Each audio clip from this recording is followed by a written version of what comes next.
Can we go together to the book of Mark chapter 2 from verse 1? This is the account of the time the Bible says Jesus came back to town and he went to the house. And when he entered the house, multitudes of people followed him. They filled the house to come and listen to Jesus. And the Bible says there were men that brought a paralyzed man who was on the mat. He could not walk. They were carrying him with the mat. And when they arrived at the house, they found out, the house was fully packed. There was no space for them to enter. They looked around. I believe they even checked through the windows. And they realized that, all over the house was fully packed. When they realized that there was no way that they could enter into the house, they came with the last resort.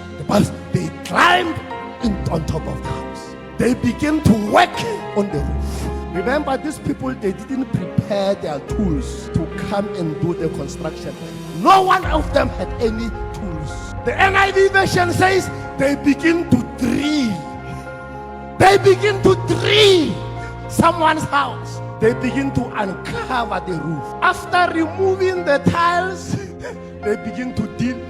You remember, this man is on the mat. He's lying down. He needs enough space for them to enter. So they had to create enough space for this man to be able to go through. So they had to break.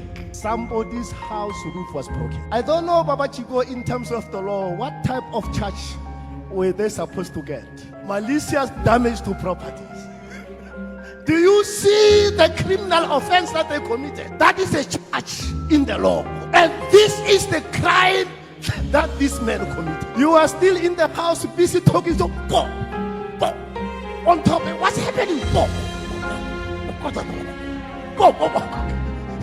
The roof is going.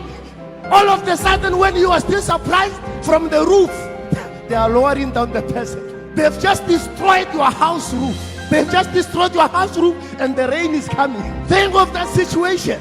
But listen to Jesus' response to this criminal act. Jesus did not say, what have you done? Why did you break the roof of my house? When they lowered that man down through that roof, the Bible says, when Jesus saw their faith, he saw it as an act of faith. Faith is so strange, brother. When you are moved by faith, you do the strange things. The things that the people, when they look at your action, they will think that, this man, I don't think everything is still okay in the brain. When you walk by faith, you walk contrary to the norm. And that is why the people will end up being surprised. That what do you mean? Are you fine upstairs? How can you say this? How can you say you are going to do this? Can't you see that the conditions are not favorable for them? The Bible says we do not walk by sight.